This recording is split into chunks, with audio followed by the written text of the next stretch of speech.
This is Cyrus Fees, voice of the NWA, Global Force Wrestling, and fight shows around the world. You're listening to The Kings of the Ring.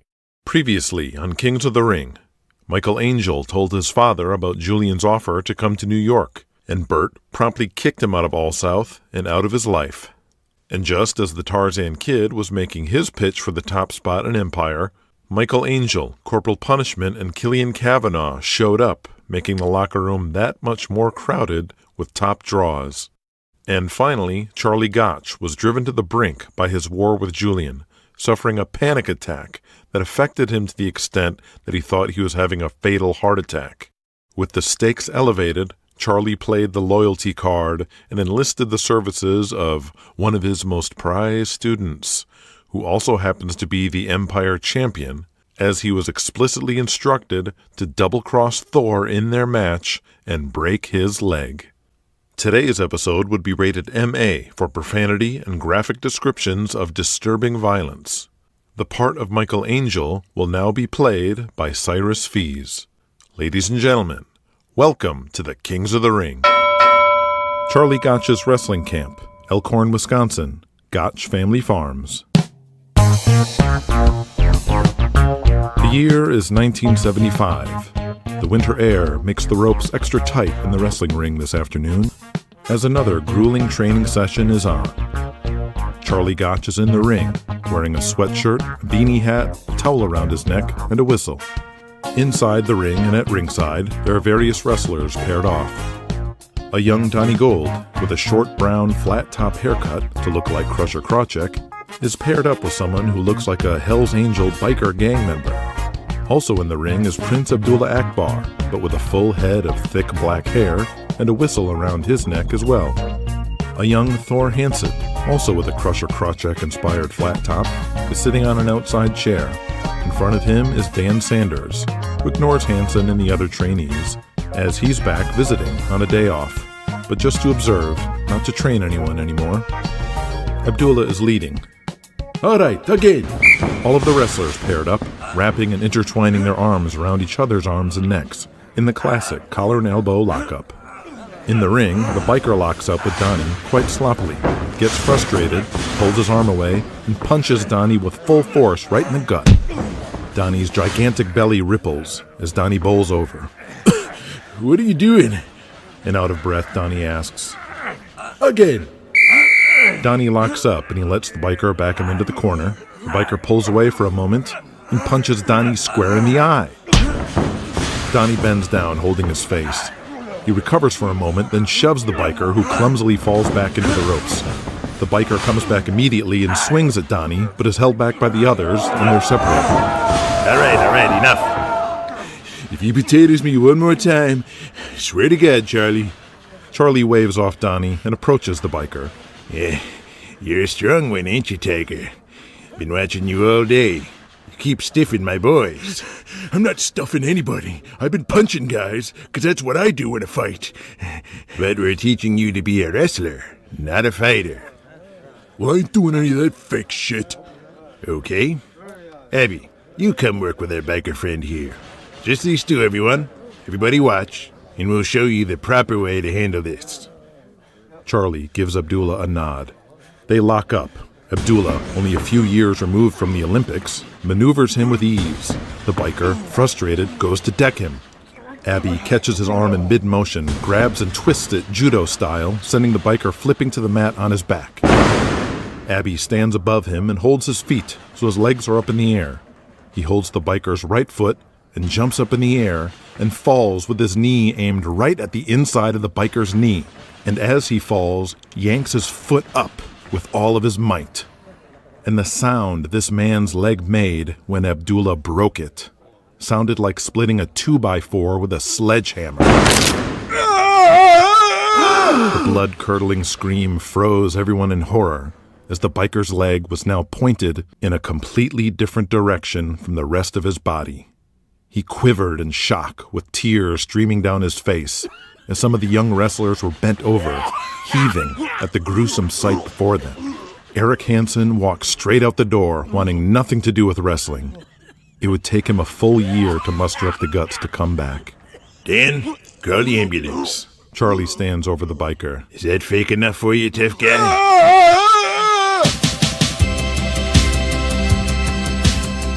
Kings of the Ring, Episode 8, The Night It All Went Down. Julian Kane's Empire Wrestling Federation, Allentown, Pennsylvania, Ag Hall Locker Room. The new group of talent that Julian raided just walked in. Corporal Punishment, Killian Cavanaugh, and Michael Angel. The Empire wrestlers aren't quite sure how to react to their reputable talents being added to the locker room. Some are happy as they see opportunities to make money with these new faces.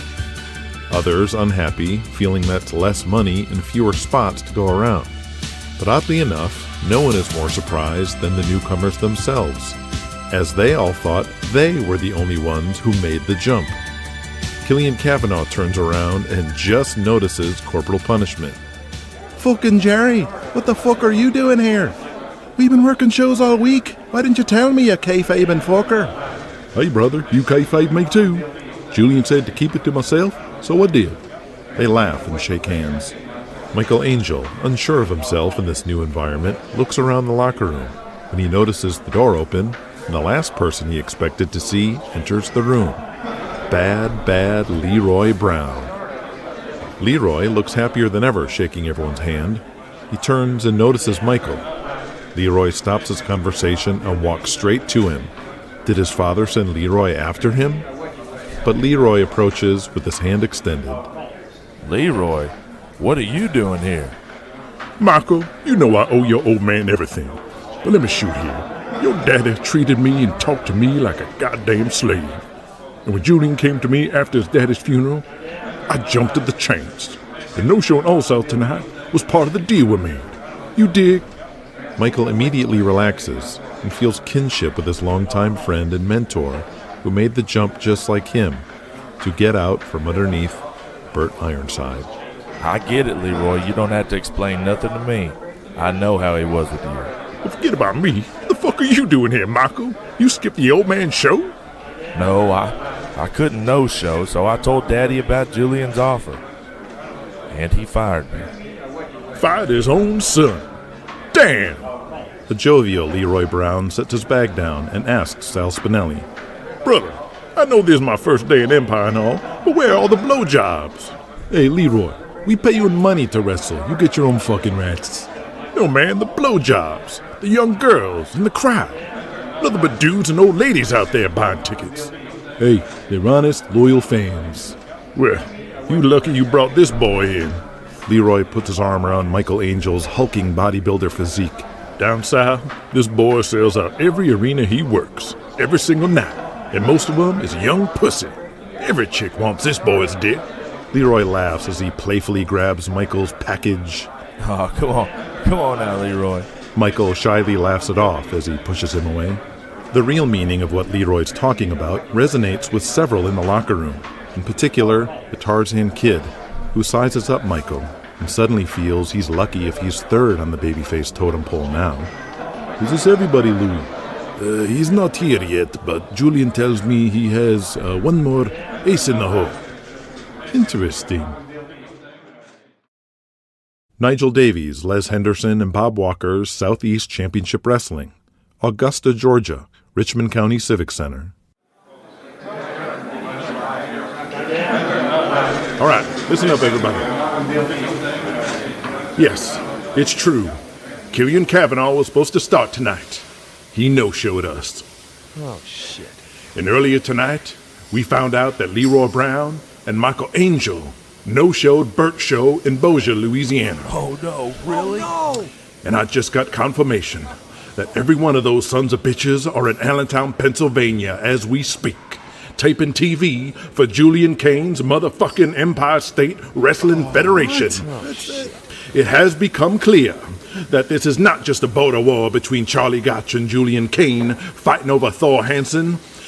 Boys, we are at war, and it's coming from New York and Julian Kane, but we will not go gentle into that good night. We are going to fight back. Julian thinks he's won when he takes the top guys from the World Wrestling Alliance. But when one guy is removed, that means someone else can step up and elevate. That is a new spot. You got that? So which one of you is gonna step up and break out? This is an opportunity for any of you. Les Henderson watches this and gets fired up and motivated just like the boys. Bob Walker grows angrier and angrier at Julian as well, while Nigel Davies isn't even there. And remember, we got two things that Julian Kane don't got. We are on cable television. That means we are on anywhere in the country. And we got the best wrestler in the world, the top guy in our business, and the #1 draw, the only undisputed world heavyweight champion, Diamond Donnie Gold.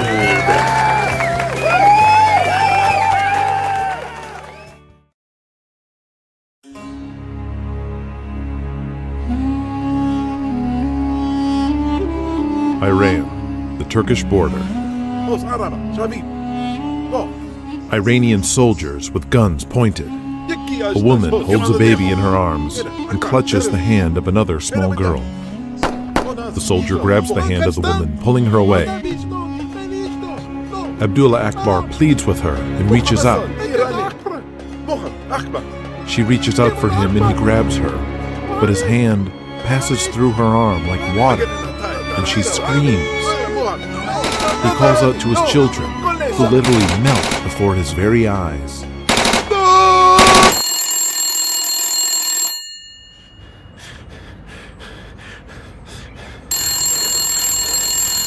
Abdullah wakes up in a cold sweat and grabs the phone in a panic.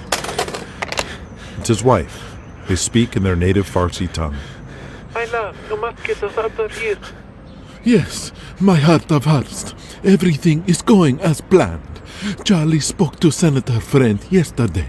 It is all arranged, but cannot happen until after Chicago. One more week, my sweetheart. You don't understand. We are in danger. They suspect Reza of being part of resistance. Your brother? If they arrest him, they will suspect us. I fear this. We cannot stay. My darling, you will be safe. You will be free. This I promise you. Soon we will be together. Chicago, Illinois, Rosemont Horizon. Nellie Gotch is at the box office, sent by his father to witness Abdullah's attack on Thor in person from the stands. No, sir, ringside's all sold out. The entire floor is gone. Well, what about the stands? There's some left in the upper deck. Definitely some single tickets. You want one of them? Listen, close to the ring as possible. Just one ticket. One ticket? Aw, don't you got any friends or nothing? I have friends, but I just want one ticket. Okay, let's see. He opens a drawer. There. Oh, see? Nothing left on the floor. Oh, wait. He looks deeper and there's a ticket stuck to the side. We do have one ticket on the floor. Only one ticket on the entire floor? Nellie can't believe how well this show did. Oh, so you do have friends. Just the one ticket. Suit yourself, partner. Okay, let's see. Ooh, it's right next to the aisle where the wrestlers walk out. If you're lucky, maybe one of them will give you a high five. Nellie gives him a dirty look. Nigel Davies, Les Henderson, and Bob Walker's Southeast Championship Wrestling, Atlanta offices. The secretary hands the telegram to Jesse James, who's at his desk. Jesse looks up with a raised eyebrow at what this could be. Thank you, Liza. He opens the telegram and reads it, then sinks in his seat, staring blankly into space. Executive Suite Apartments, Atlanta, Georgia. Diamond Donnie Gold bops to his front door and opens to see who's greeting him. And it's none other than his top in-ring nemesis and best friend, the outlaw Jesse James. Brother! Jesse does not share his enthusiasm, and before being invited, takes his hat off and steps inside, right past Donnie. What's happening, Jesse? Jesse looks up at Donnie, his eyes slightly watering. Say it ain't so, Donnie. What? You are going to New York. Whoa, how'd you find that out? Oh, so it's true. Donnie takes a deep breath as he can't front anymore. Jesse, When you and the other boys in the WWE tell me I'm the best, it means the world to me, and I love being the top guy. But it rips me up from the inside that people still think guys like Leroy Brown or Goliath or even Thor Hansen are the best. Come on, Donnie. Nah, Jesse, I'm serious.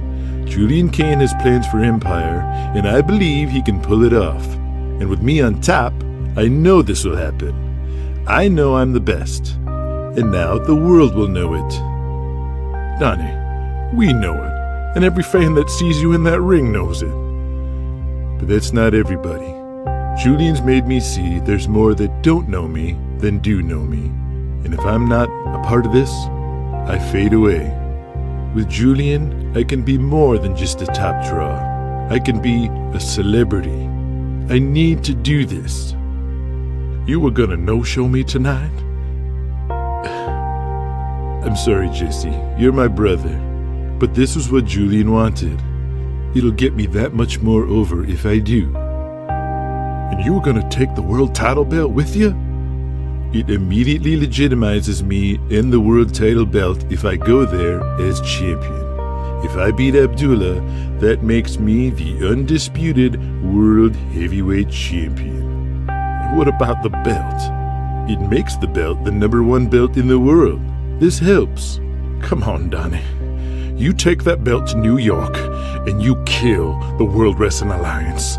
You kill Southeastern, you kill All South, and everyone else who is connected to the WWE and that belt.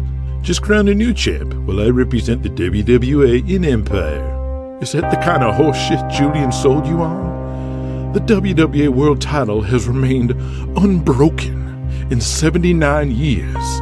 That's 79 years where that belt passed along clean, protected, always a winner, always a loser. It's the most prestigious title in all of wrestling. And if you vacate that, then we're dead. It doesn't have to. Donnie, when you show up with that WWE World title belt on Empire TV and do the job to Abdullah, Thor Hansen, or whoever they want, they will bury you and in the process bury every company that is part of the World Wrestling Alliance. Donnie doesn't know how to respond. Jesse exhales as he puts his hand through his graying hair in frustration. I just wish, I don't know, I just wish we had a chance, a fighting chance in this war. I mean, Julian won this before it even got started. Come up with me, he'll hire you in a second, I guarantee it. I know, Donnie, I know he would, because he tried to bring me up, and I turned him down. And in all honesty, it's looking like I made the wrong choice. Donnie wishes he had words. But you do what you have to do, Donnie. It's the business. The worst part is I have to lie to the boys. I have to stand in front of them tonight and tell them that we do have a shot. I have to lie to them and tell them that it's not over. And that's what really kills me right now. I just wish we had a chance. As Donnie watches Jesse walk away, head held low, he shuts the door, turns and sees himself in the mirror, and then looks down and walks away. Julian Kane's Empire Wrestling Federation, Chicago, Illinois, the Rosemont Horizon. Abdullah steps away from his rented Cadillac behind the arena, carrying his bag with his wrestling gear. His heart is already pounding, his forehead sweating, his ears ringing as he walks towards the locker room door. He looks up and the arena is distorted and blurry, as if it were leaning towards him, taunting him, haunting him with what he has to do on this night. His trance is broken by a hard slap on his back from Dan Sanders. Dan, what are you doing here? It's a short drive from home. Thought I'd check in and say hi to the boys. Before they open the door, Dan puts his hand on Abby's shoulder and gently turns him and pushes him against the wall and speaks right up in his face so no one else can hear. Listen, Abby, I respect you. I always have. Dan looks to his right, then his left, to make sure no one is around. The word from the boys is, you're gonna do the job for Thor tonight, and I don't like it. I was looking forward to a long run with you, some great rematches, where we can really make this stuff look legitimate, you and me. I felt invigorated. I can't do that with Thor. You can't do that with Thor. Abdullah, overcome by panic, grabs Dan by the shirt with both hands and looks deep into his eyes. Dan, are you my brother? Yes? To the end, no matter what. Yes, Abby. Why?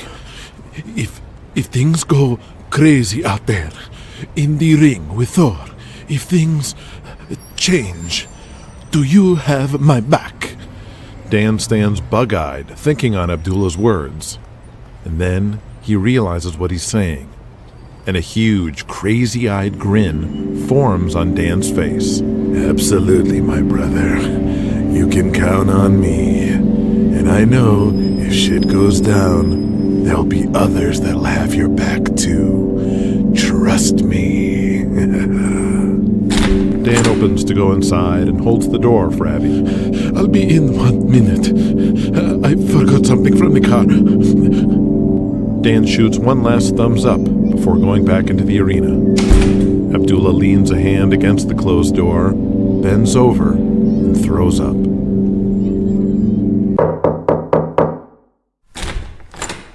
Thor Hansen. I told you, man, just call me Eric. No, Eric is the name of a man. Thor is the name of a god. And that's what you are. So it's time, Thor. You looked the part. Thor enters the room and sees a lady with needles in her mouth adjusting a red cape, while a man with glasses, a beard, and long frizzy brown hair picks up what looks like a Halloween costume. Jason here is a costume and makeup artist from Hollywood, as is Maggie. They've worked on all the great horror movies like Friday the 13th, and even working on the new Conan movie too. They sling the red cape to Thor's broad shoulders. This is pretty wild, dude. I don't know. Thor, this is you from now on. You're not just big Thor Hansen anymore. They put on a headband over his large head and struggle to attach another piece.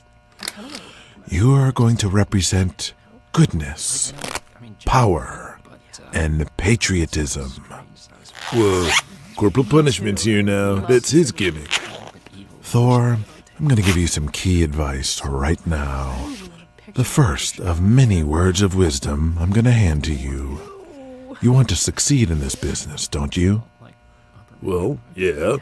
To succeed in this world, you need to take what's yours by any means necessary. If someone has a gimmick that would get you over, then you take it. This is show business, not show friends. And I've seen you. You have all the tools, but you're too nice. You need to be a jerk. For example, stop selling so much in the ring. You are 6'8" and 300 pounds, for Christ's sakes.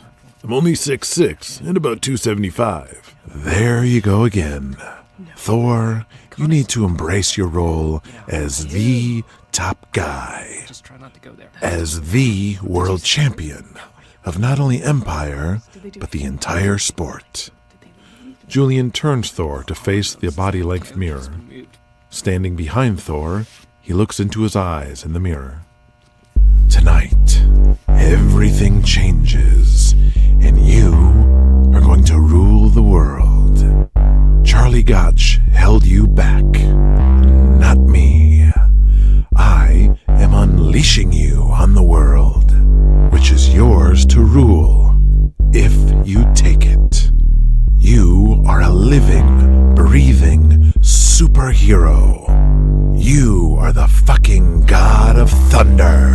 They complete the attachment as Thor looks into the mirror, at the blue and white straps and armor with red cape, and full Viking's wings on his head. You are Thor Hansen, the American Viking.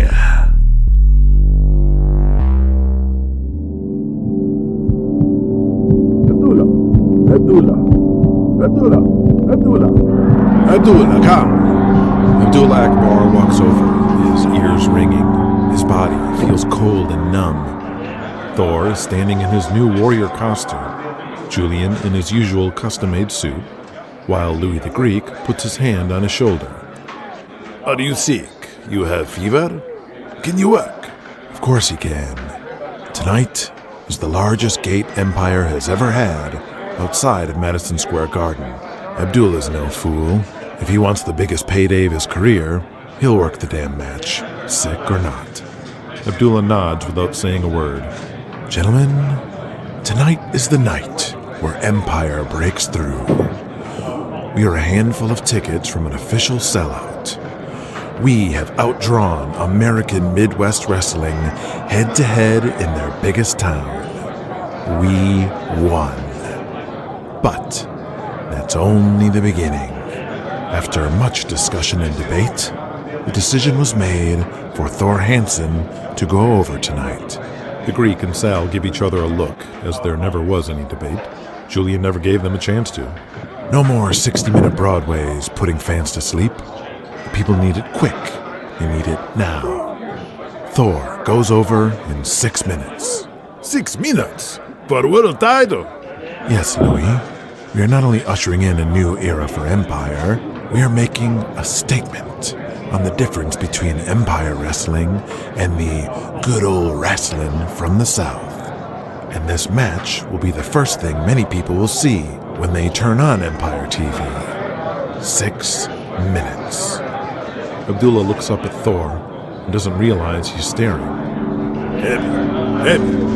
You got a problem? Abdullah shakes his head and looks down. Looks down at Thor's right leg. Prince Abdullah walks to the ring in a daze. Julian, the Greek, and Sal Spinelli watch from a set of 5 monitors backstage. Greek and Sal talk while Julian has his arms folded, intently watching everything. What's with the prince? Usually raises hell on the way to the ring. He's not doing nothing. Is he pissed about putting Thor over?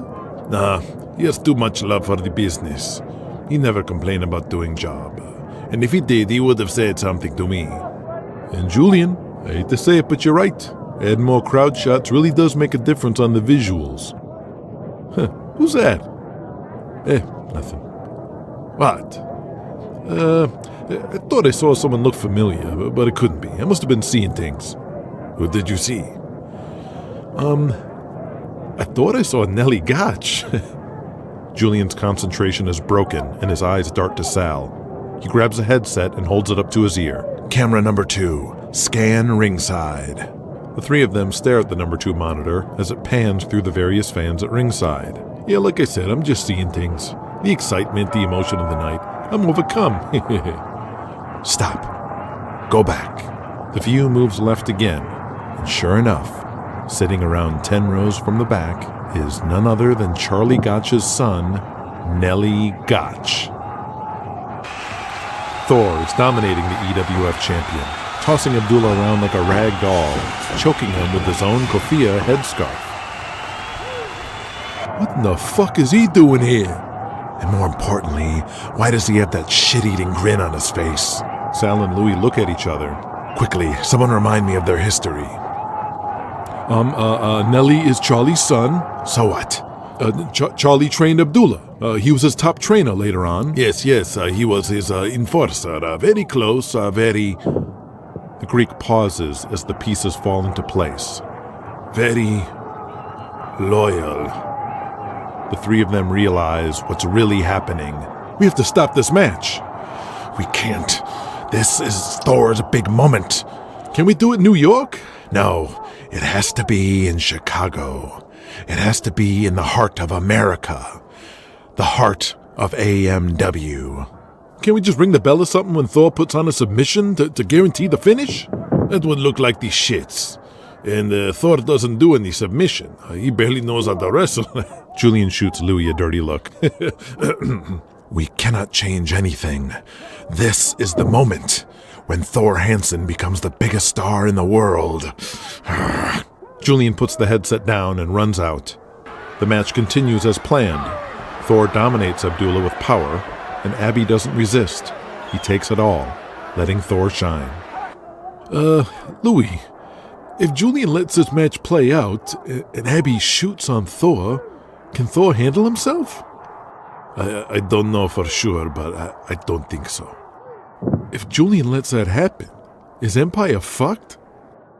I don't know, but it could be. Can't believe this is happening. Well, it doesn't have to be. We have options. Who?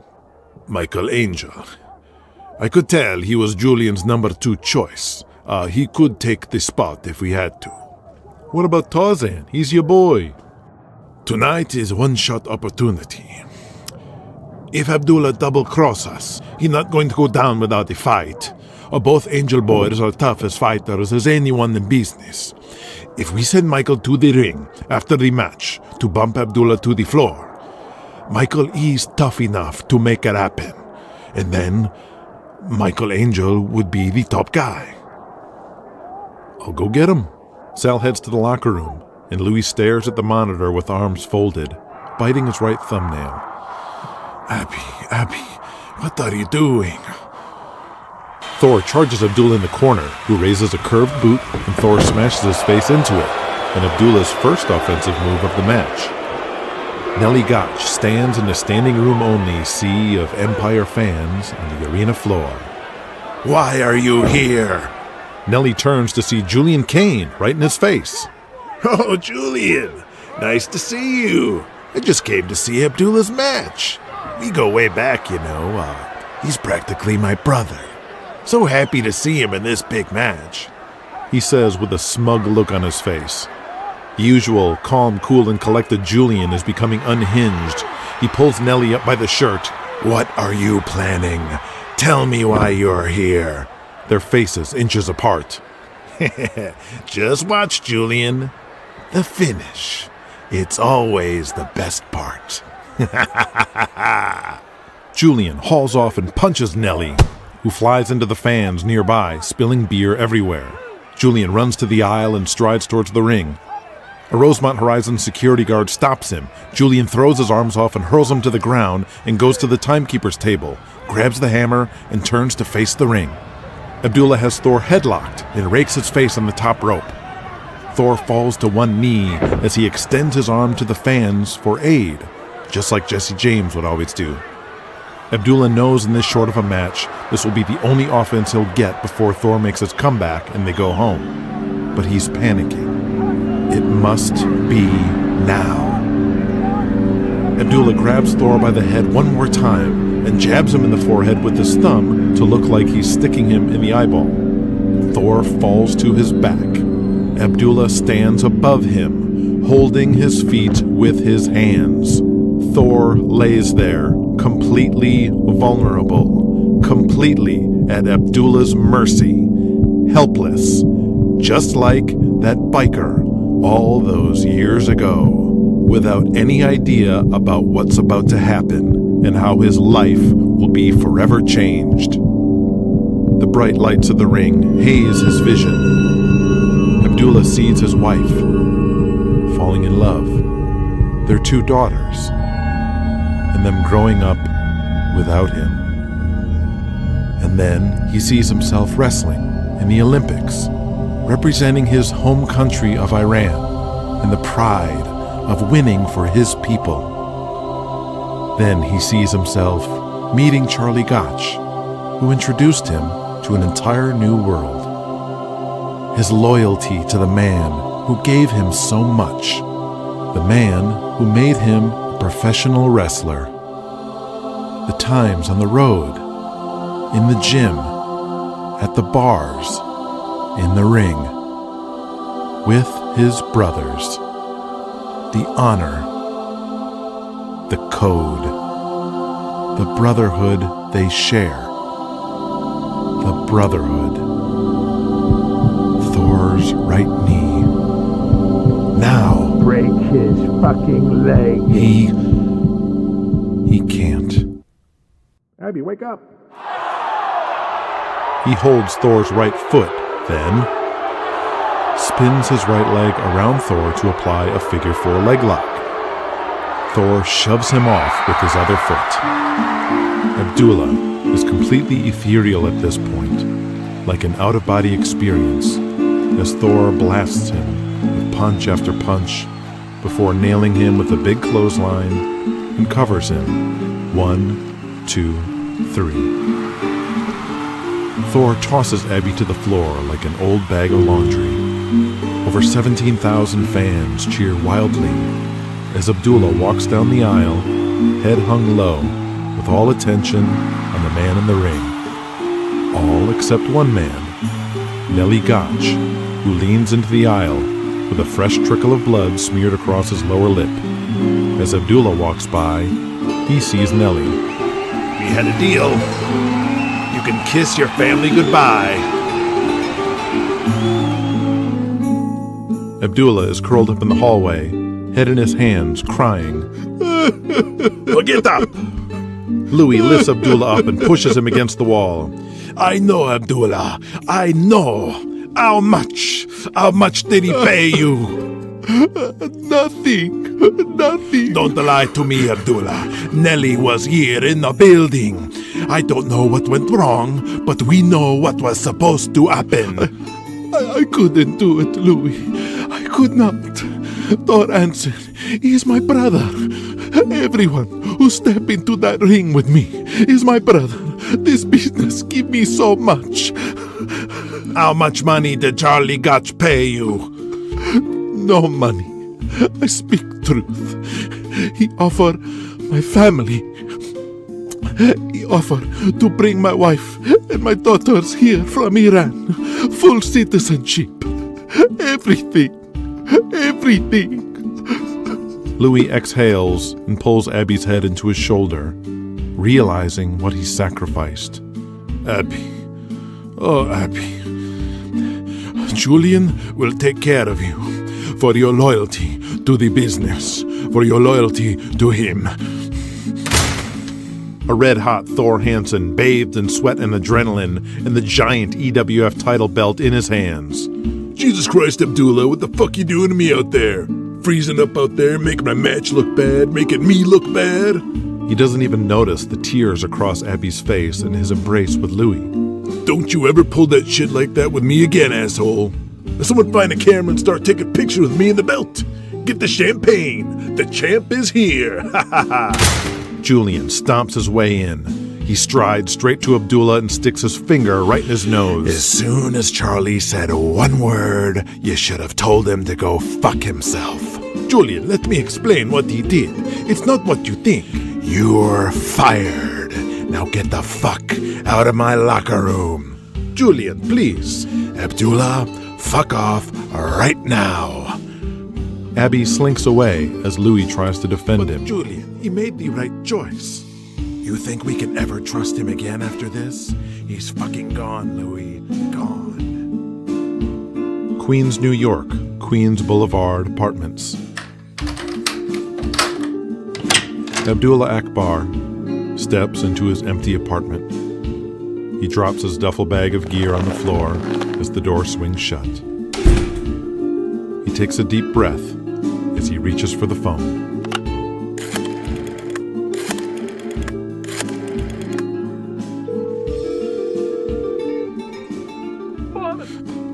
My goodness. There was a problem at the embassy. They say now isn't a good time for pulling anyone out of Iran. There is paperwork we need. We just have to wait a little longer. Maybe next year.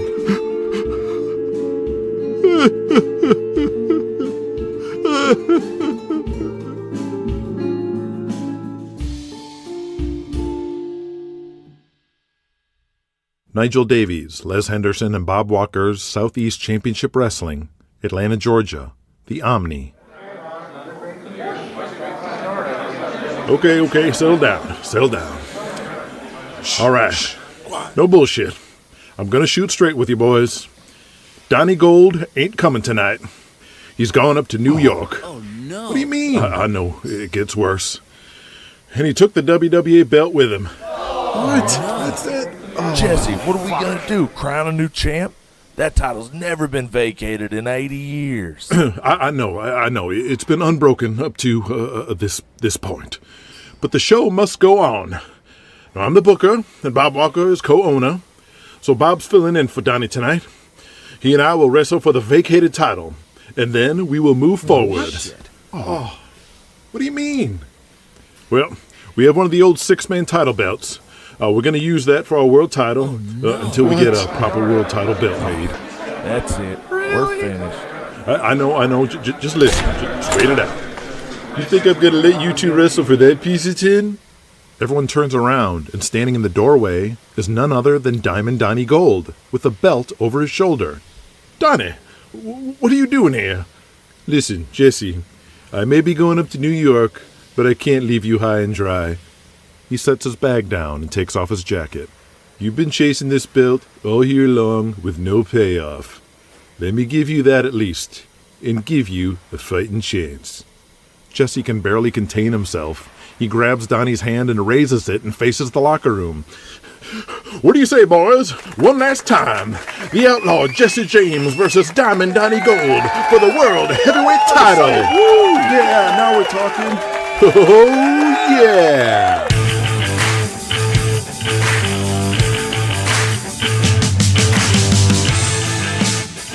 Thank you for listening to the first half of Season 1 of the Kings of the Ring audio drama podcast. The word is spreading.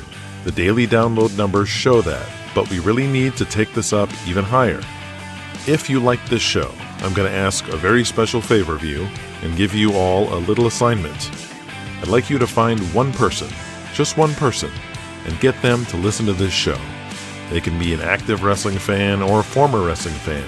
They can be young or old, but find someone in your life, a friend, a coworker, a family member, and tell them a little about this show. Send them to the website, kingsotr.com. Send them to the Twitter account or the Facebook account. Take their phone, look up Kings of the Ring on their podcast app, and subscribe them and show it to them.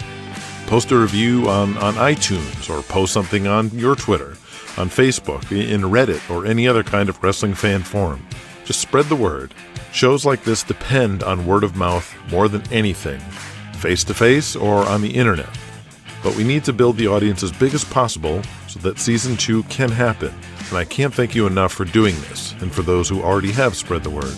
It was a power-packed first 8 episodes that brought us to this point that really only took up a couple of months of time in the Kingsverse. The rest of Season 1 should take us through the rest of 1984. So be ready, folks, because the second half of Season 1 will be even more exciting, more intriguing, with more twisted history, more legendary rumors explored and embraced, more surprises, and more sex, drugs, and muscles, baby. So don't forget the Breaking Kayfabe for Episode 8, a podcast series available exclusively on kingsotr.com. And more thanks to our special guest cast members, L.A. Smooth, Cyrus Fees, who will be back, plus Mana Sports Media Productions. And most of all, thank you for listening to Kings of the Ring.